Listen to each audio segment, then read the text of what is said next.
आदाब और नमस्कार। मैं हूं सुल्तान कुरैशी और आप देख रहे हैं भिवंडी समय न्यूज।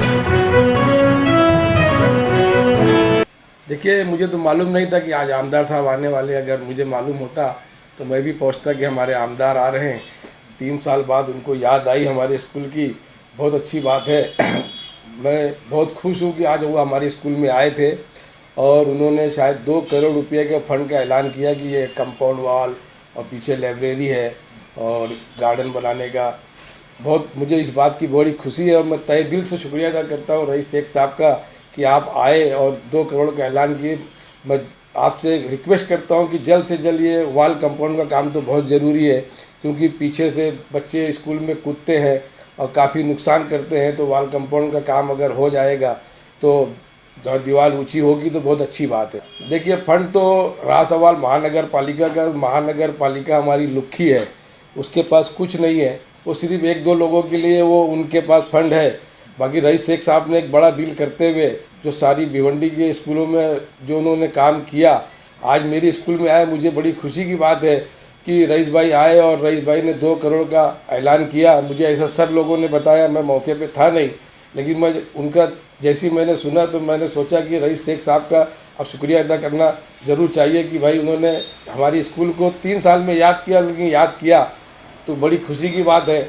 और रईस भाई से फिर रिक्वेस्ट करता हूँ कि रईस भाई, स्कूल में और भी बहुत से काम हैं तो उस पर भी ध्यान दें। जैसा पीछे जो स्लेब है उसके ऊपर अब स्लेब नहीं पड़ सकता तो छपरा डालना है, तो उसके लिए भी कुछ फंड लाइए। और वो स्कूल को राजनीतिक अपनी जगह है, काम होना चाहिए लोगों का। वो स्कूल 4वीं तक थी, मैंने उसको 10वीं तक लाया और उसकी मैंने 11वीं 12वीं का ठहराव लिया है 2012 में शायद, अभी मुझे पक्का याद नहीं है, 2007 में या 12 में मैंने ठहराव भी लिया है।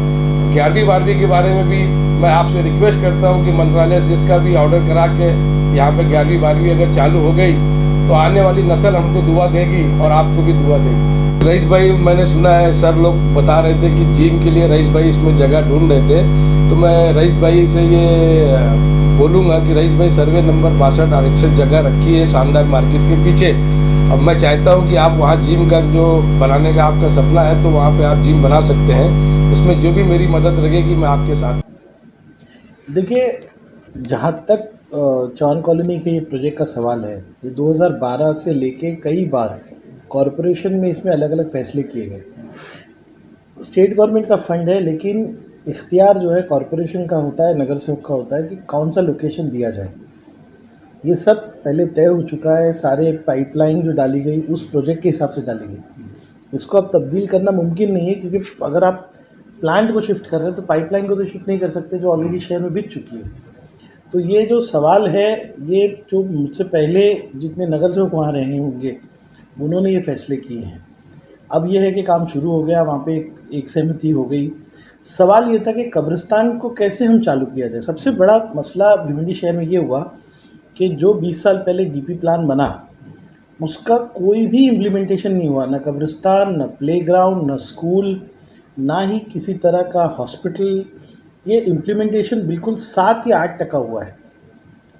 तो चौहान कॉलोनी का जो कब्रिस्तान है उसमें काम कैसे हो, ये सवाल लोकल लोगों के सामने थे। ये कि भाई अब जब बन रहा है कब्रिस्तान तो फौरी तौर से बने। 240 मेरे ख्याल से उसमें हम लोगों को कब्रें मिल जाएगी, 270 मिल जाएगी। बहुत बड़ी किल्लत है।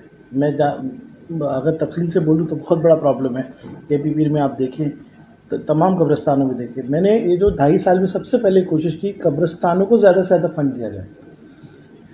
यही कब्रिस्तान नहीं, शहर के सारे कब्रिस्तानों को हम फंड दे रहे हैं ताकि उनकी तामीर हो जाए और एक मसला कम से कम ख़त्म हो जाए। ये मेरी जो एमएलए फंड है उसके तहत मैं दे रहा हूँ, क्योंकि मैं चाहता हूँ कि फौरी तौर से खर्चा हो। माइनॉरिटी का फ़ंड एक्चुअली यूज़ होना चाहिए कब्रिस्तान के लिए। जो हमने 1 करोड़ की मांगनी की थी वो कब्रिस्तान के लिए की थी।